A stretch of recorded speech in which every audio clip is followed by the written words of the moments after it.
Imagine you take your child to school and then you just never see them again. Not because there was an accident, not because they ran away, but because armed men came to their school and kidnapped them. This is not a theoretical case. This is not a scene from a movie. This is not even a scene from an actual war zone. This happened in Oyo, and we need to talk about it.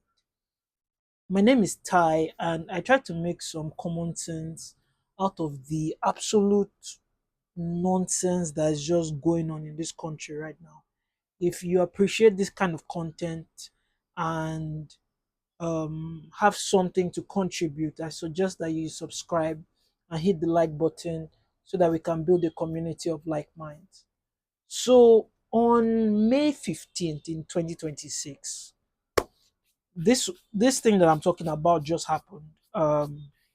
Where 39 children and seven teachers, I think it was, just got kidnapped from a school. And then following that, one of the teachers was now brutally unalived on video, and the nation watched. We are in a very, very serious um, situation right now. Some people said that, oh my God, it's in Oyo. Oyo is so close to Lagos. And it now comes down to a question of, it's only when pain touches us that we recognize the gravity of the pain. The truth about it is that kidnappings have been going on rampantly in Nigeria over the past few years. Like rampantly. But now that it feels like it's coming very close to home, that's when everybody is raising up their hands and saying, oh my God, this is such an issue. I read this statistic today that Nigerians have spent about over 2 trillion naira since like 2023 paying for ransoms. I need you to think about that. 2 trillion naira. That's almost like $1 billion paying to release people from captivity. Kidnapping is now a profit generating center for dangerous people who have seen that Nigeria is now a free for all country. I'll put up the tweet here, but sometime in the past, Tinubu tweets, oh, the buck stops at the president's table or some nonsense like that. Sir, it is buck, not buck, but the buck now stops with you. All you can do is just send out condemnations. Oh, I strongly condemn XYZ. I strongly condemn XYZ. I strongly condemn this. But what are the changes that we need to see for these things to stop? I remember vividly when um, President Jonathan was still president, and then the kidnappings and terrorism started ramping up. And then Buhari now stepped up, and all of us were now like, oh, Buhari used to be a commander in chief. So maybe he has the military resolve and know how to get rid of these things. He comes in and then nothing changes. And then Tinubu takes over, and still again, nothing changes. We have to be honest with ourselves. Re election is coming up next year. I remember over the last one that we discussed, the last kidnapping that we discussed, or was it a bombing?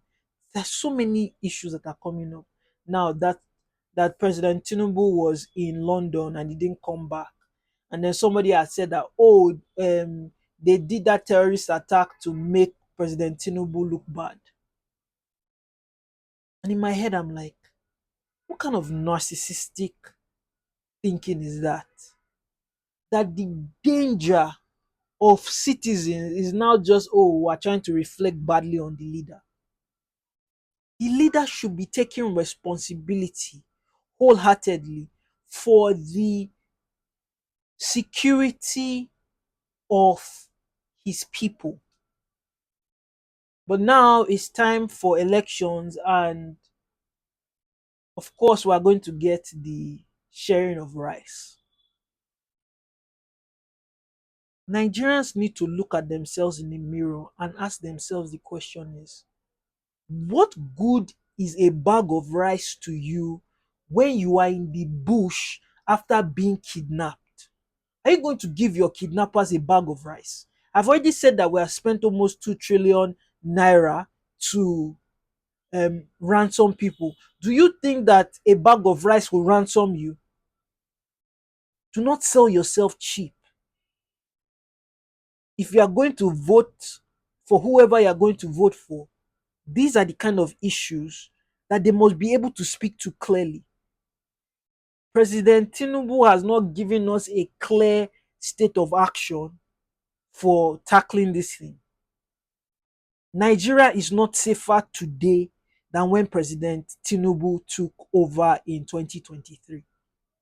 It's not safer. If you think it's safer, I would like you to put in the comment section below a statistic or whatever defense you have for that being the case.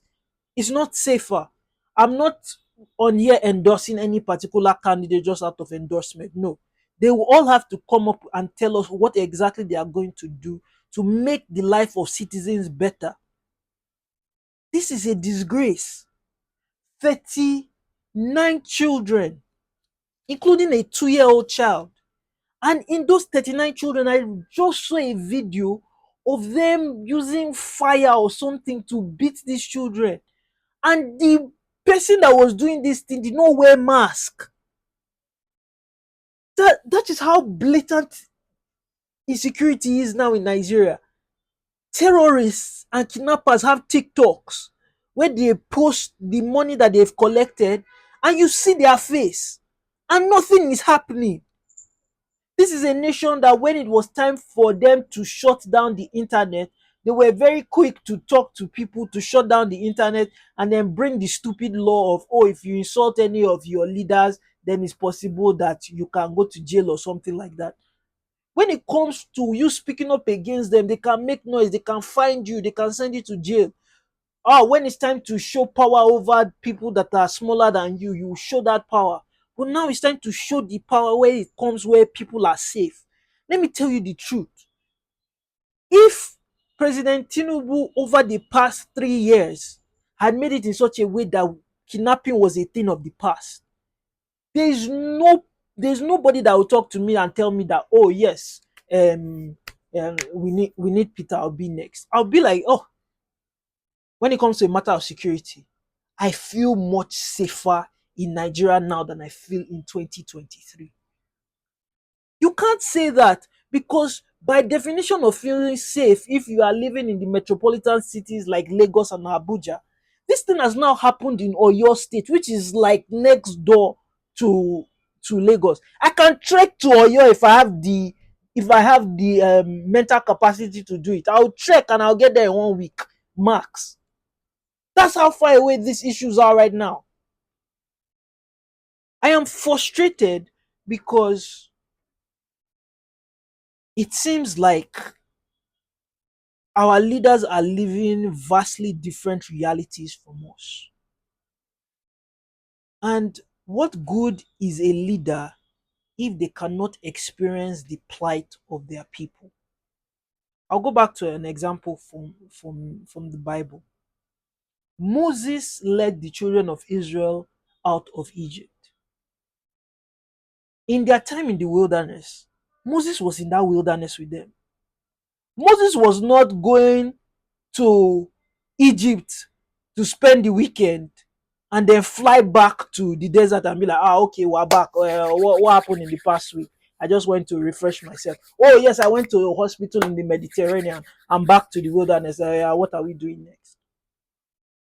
You can't do that as a leader. If you as a leader are not experiencing the realities of your people directly, then how are you making moves to make their life better if you don't even understand what they are going through?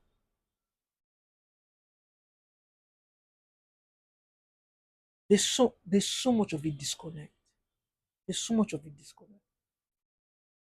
Anyways, I don't even know the call to action I need to do at the end of this video now. I'm just so frustrated.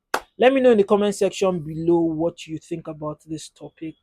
Let me know if you feel safer as a Nigerian over these past years, and let me know more importantly what you think we can do as citizens to help ourselves, because it seems like our government doesn't want to help us.